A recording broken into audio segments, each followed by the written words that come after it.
by the way, you're a mortgage professional. That's not the focal point. You're not doing mortgage vocabulary. If you're doing that, stop it. No one's listening. Don't put open house flyers on Instagram.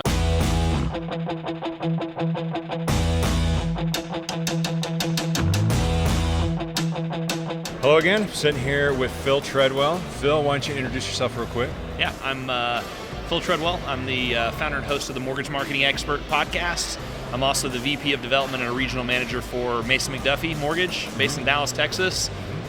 Excited to be here at MBA Annual. Excellent. Well, thanks for taking time out of your schedule. Of course, happy to do it. Appreciate you coming by. And, well, actually, you didn't really come by. I just kind of grabbed you and said, "Come here, sit down. We're going to do an interview."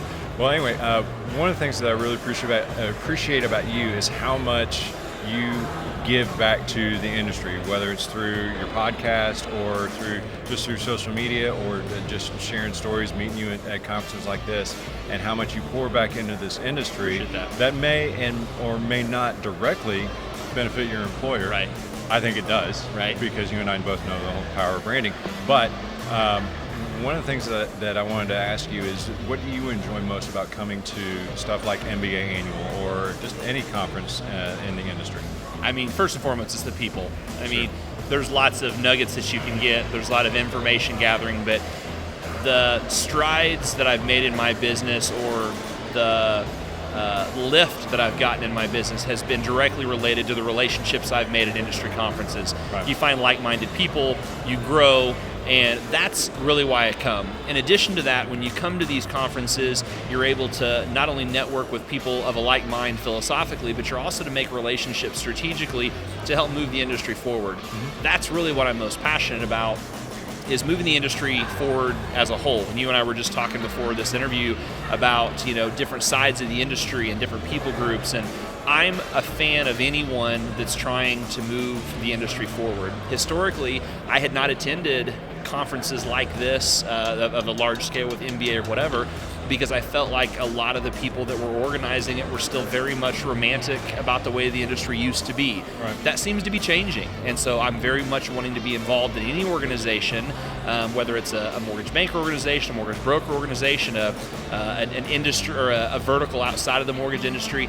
Anyone that wants to move the industry forward, continue to grow and add value, I'm a fan of, because I think as you're talking about, as I speak on stage or do the podcast or whatever, it's about giving and adding value. Right. And so many people have a scarcity mindset of, I don't want to give away my trade secrets or information, and they're missing the point. That You need to have an abundance mentality, and it's how much can I put into the system versus what am I taking out of the system. And people that are having success in the mortgage industry right now are doing things just like this, are trying to give to the industry, or trying to put into the system as opposed to extract from it. Right. I mean, there is something to be said for healthy competition. Absolutely. And for recognizing that you and I are competing companies, but that doesn't mean that we are necessarily competing ideologically. Right. That you and I both, our companies share a very similar culture. Right. We share a very similar mindset. You and I have had a number of conversations that I've really enjoyed, where I've actually learned from you. Hopefully, I've been able to impart a couple of things to you. But yeah, the whole concept, like again, what we were talking about before, is we got to make sure that this industry, everybody in this industry from top down, is asking the right questions. Right. And those questions should be centered on, is the consumer getting taken care of? Right. If they're getting taken care of, like you said, we're moving the industry in the right direction. If they're not, then we need to fix that ASAP. It is. And I agree, and there's it goes back to the abundance mentality. There's plenty of business out there for everyone. It's a multi-trillion-dollar industry. You can have fractions of a percent, and everybody be able to feed their families and live a good lifestyle. And that's the exciting part of this industry is, we're an industry that at its core is helping people achieve the dream of homeownership. Real estate's the biggest asset class in the world. We're a part of something really cool that affects the economy positively and negatively, like we've seen about a decade ago. And so there's a fiduciary responsibility there, but at the same time, you can't just be romantic about one way of doing it. Right. And so we might be technically competing companies, but the way I look at it is, if we're both out there doing good business and we're moving the industry forward, we're both going to benefit from it. And so that's why I put a podcast out there. I have people of all different parts of the industry, all different expertise levels, really trying to add value, because at the end of the day, if someone else can grow, sowing and reaping, someone else is going to come along and give me something. And my business has grown indirectly and directly from it. All right. Fantastic. I'm just kidding. Little inside joke. Inside joke.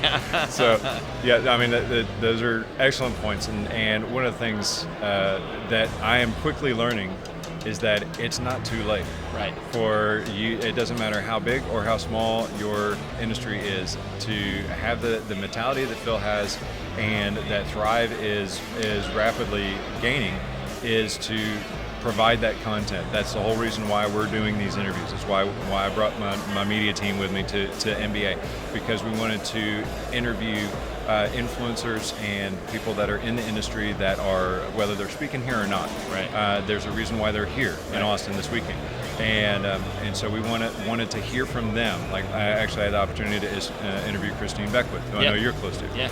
And we were chatting yesterday. I mean, she's fantastic, and just being in this kind of environment and being open to developing those new relationships and not being timid about it, and and as Josh Pitts likes to say, to throw out another name. But to document rather than try to create. So basically, what we're doing here is imparting a little bit of the experience to folks that weren't able to make the trip or chose not to make the trip, but are still interested in the information. Yeah.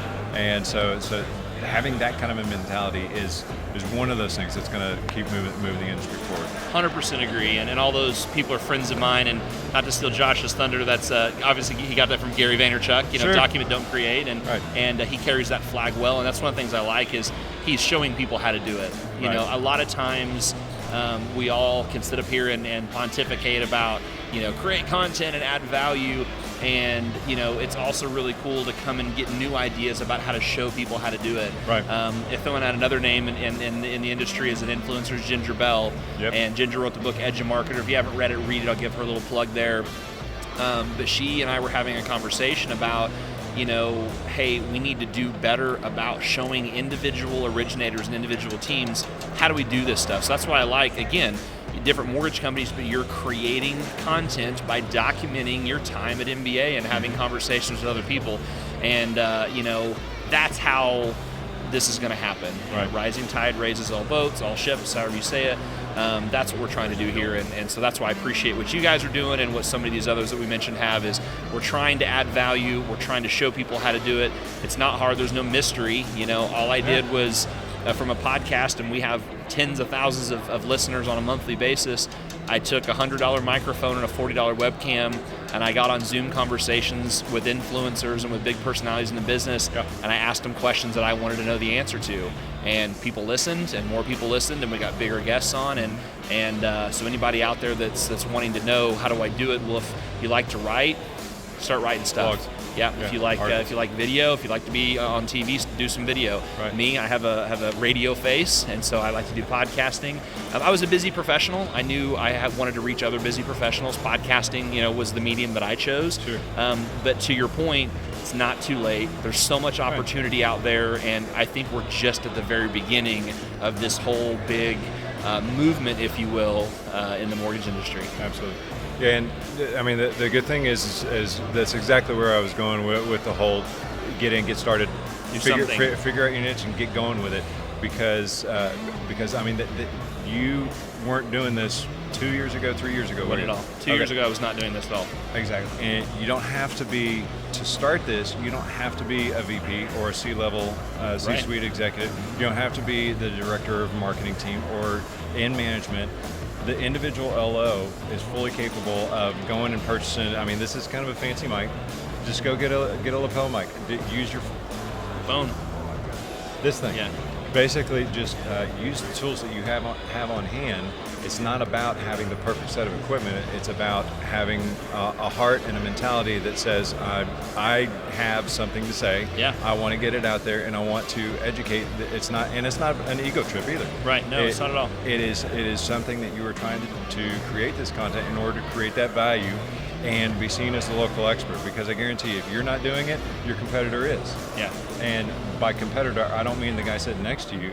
I mean the guy that is coming to take your lunch. That's coming to take your lunch. That's sitting in a call center somewhere in Kansas City, Missouri, or Detroit, Michigan.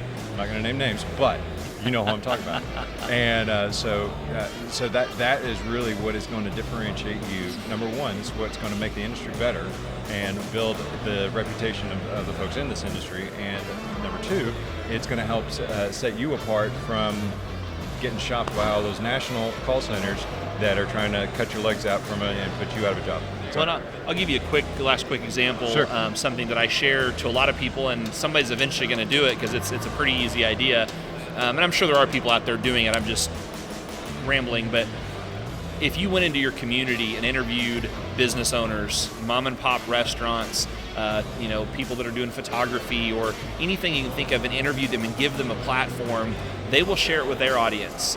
You could do an Alexa flash briefing where you talked about the new developments coming into town, or the new concert, or the new place to live, or restaurant, or whatever, and you give people something of value. Information is a commodity, so if you curate it, the biggest value you can give is time. And if you're taking a bunch of information people want to know and put it in one place, by the way, you're a mortgage professional, that's not the focal point. You're not doing mortgage vocabulary. If you're doing that, stop it. No one's listening. Don't put open house flyers on Instagram, right? Understand the basics of what you're trying to do here. But if you're talking about your community, getting involved in the community, I just did dropping names, did a podcast interview with Gary Vaynerchuk, and he said most everybody, that's a big name, most everybody is doing community tactics. Well, get involved in your community Facebook groups. Don't just look at professional organizations or the Chamber of Commerce. Don't be a troll, add value, answer questions, help people, and you'll get business. This isn't rocket surgery. Just go do something with a good heart of trying to help people. I like Chris Griffith. We just did a podcast recording with him, and he said that if there's a choice of writer, or rightist, always choose the rightist. Do the right thing. Don't compromise. Help people. There's plenty of business out there to be done. Absolutely. I mean, it's spot on, and I think we'll close it out with that. So, Phil, thank you very much for your time. Always a pleasure to see you.